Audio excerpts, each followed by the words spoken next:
Okay, थोड़ा interruption हो गया है, फिर से देखिए। तो और इसमें क्या हुआ कि मैं आप लोग को बता रहा था शेयरिंग ऑफ चार्जेस क्लियर हो गई, और शेयरिंग ऑफ चार्जेस को एक बार और पढ़ेंगे। और मैंने पहले ही बोला है कि अगर आप पढ़िए, बुक से करिए, एक कॉपी बनाइए, कॉपी में इनको लिखते जाइए, जो क्वेश्चंस हैं ग्रुप पे डालिए, उन क्वेश्चंस को फिर मैं डिस्कस कर लूँगा। अभी मैं एक न्यूमेरिकल प्रॉब्लम लेता हूँ।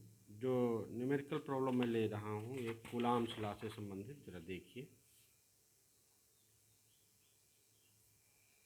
कूलम्ब्स लॉ से संबंधित एक न्यूमेरिकल प्रॉब्लम मैं ले रहा हूँ, कुछ इस तरह का क्वेश्चन है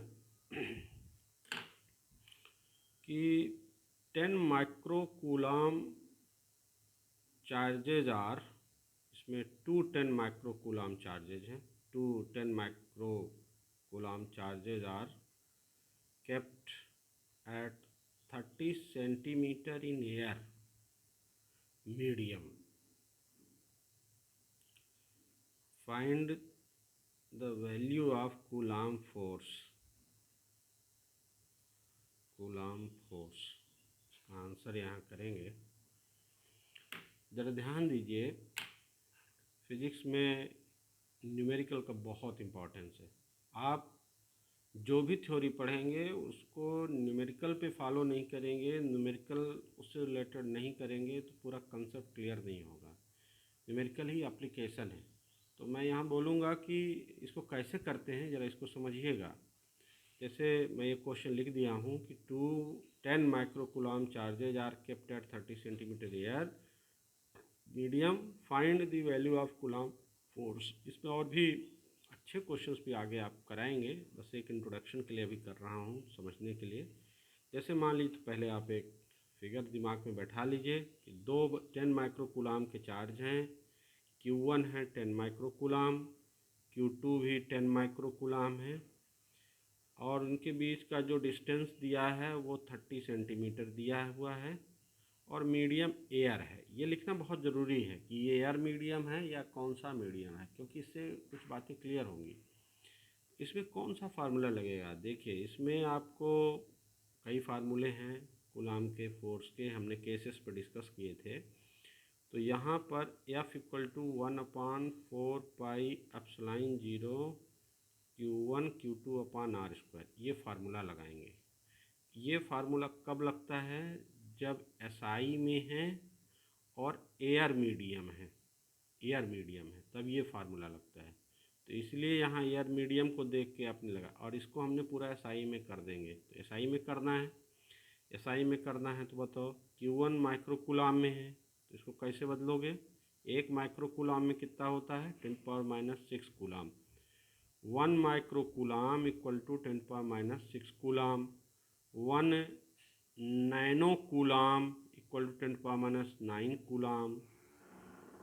इस तरह से आपको इसमें देखना है। फिर Q1 की वैल्यू हो गई, सिमिलरली Q2 की वैल्यू हो गई 10⁻⁻5 कूलम। इसको सॉल्व करेंगे, 10⁻⁵।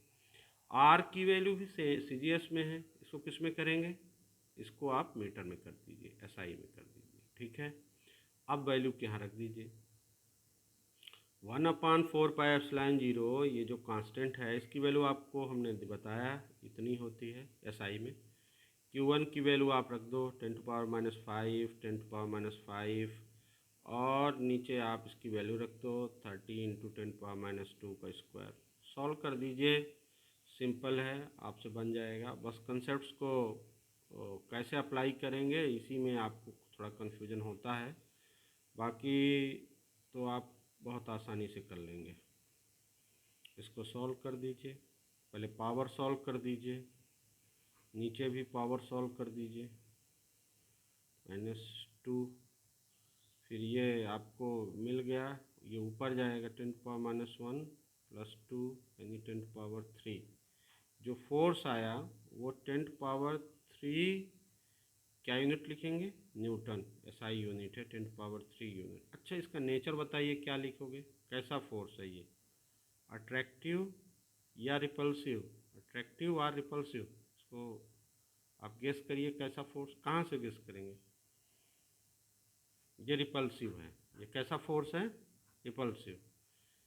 क्यों आपने कैसे गेस किया? क्योंकि चार्ज दोनों सिमिलर हैं, 10 माइक्रोकुलाम 10 माइक्रोकुलाम, इसलिए रिपल्सिव है।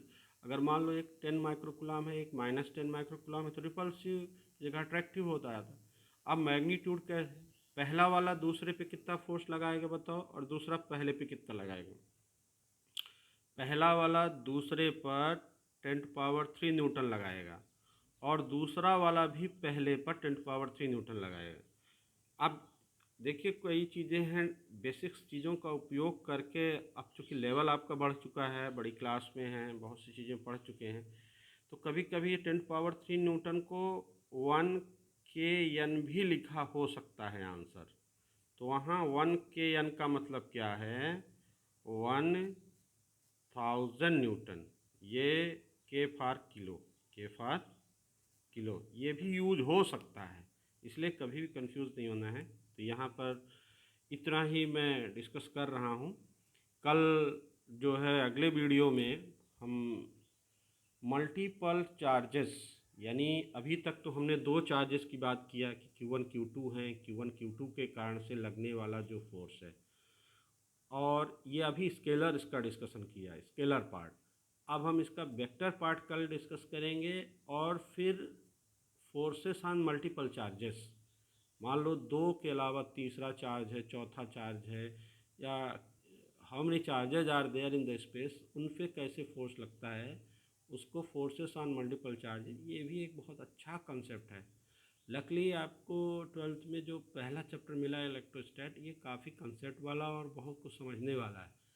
यही यही 3 चैप्टर शुरू के इलेक्ट्रोस्टैट, यही थोड़ा सा समझने वाले हैं, ये थोड़ा डिफ़िकल्ट है, यानी टफ़ है। अगर ये आप अच्छी तरह से समझ लिए तो बाकी फिजिक्स बिल्कुल बिल्कुल ईजी है, बहुत ईजी है। Thank you. आप देखते रहिए और क्वेश्चन उस पर डालिए, और बाकी बच्चों को भी कहिए, उससे शेयर करें। Thank you.